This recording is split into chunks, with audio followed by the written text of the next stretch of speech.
This is Shelley Kraft coming to you live on SNN.Live. We're coming to you from the Dawson James Securities Small Cap Growth Conference 2019 here in Jupiter, Florida. With me today is Tom Equels from AIM ImmunoTech.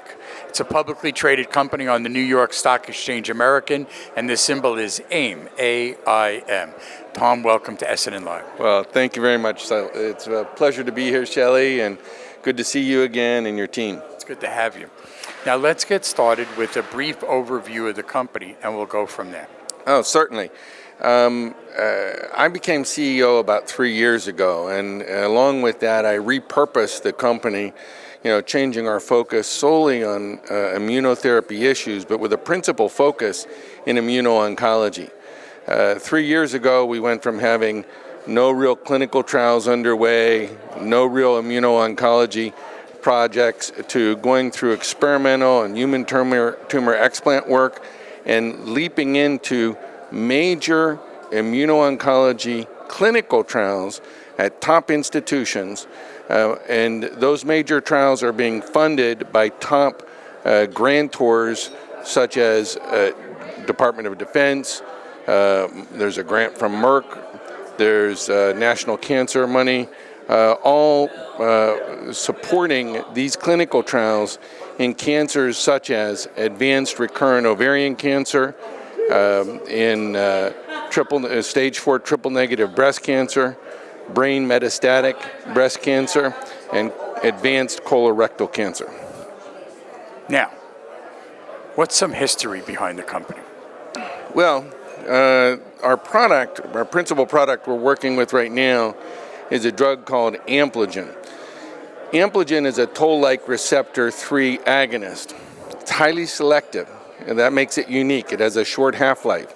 So unlike many of the toll-like receptor agonists, which have been tried as an adjuvant in cancer therapies, Ampligen doesn't have many of the severe toxic effects.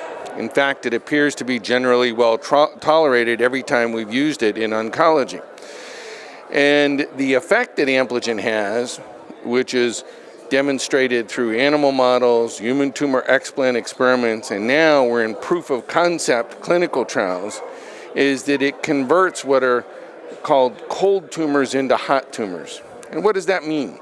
That means that it's changing the microenvironment of the tumor so as to drop the level of suppressor T cells in the tumor microenvironment, which is effectively dropping the camouflage that tumor uses to disguise itself from the immune system and from checkpoint blockade drugs, and allows the immune system and the checkpoint blockade therapies to attack the tumor.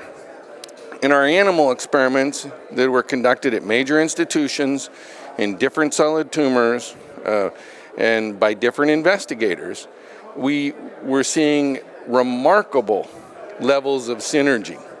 That's what's led us into these clinical trials, and we have clear inflection points 6 months from now and 12 months from now in some of the major clinical trials where we're using Ampligen in conjunction with Keytruda. And if we're successful in those trials, we have an opportunity for a great breakthrough. What's your competitive advantage? Our competitive advantage is that we are very focused. We may be small, but we're applying a high level of intellectual might to areas where there are unmet medical needs. For example, we're working and achieving progress in pancreatic cancer, in advanced recurrent ovarian cancer, stage 4 triple-negative breast cancer, stage 4 colorectal cancer.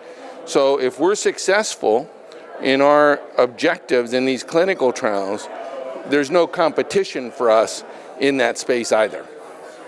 What is the size of the addressable target market? Well, the target market in immunotherapy and oncology is vast. We're talking about well over $100 billion if you mass it all together in a year. I'm not suggesting that we would have a major piece of that market, but we do have, if we're successful in these trials, a possibility of capturing a very significant market share. Tom, where does this science come from? Well, the science behind our current Immuno-Oncology program has been really developed over the past 3 years.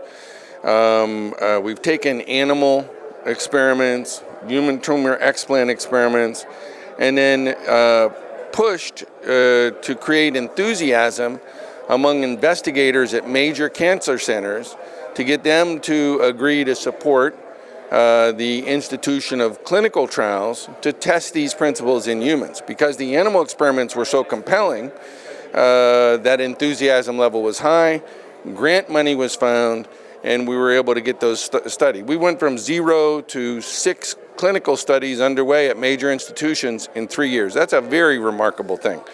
So the science is a part of this entire team that we've put together.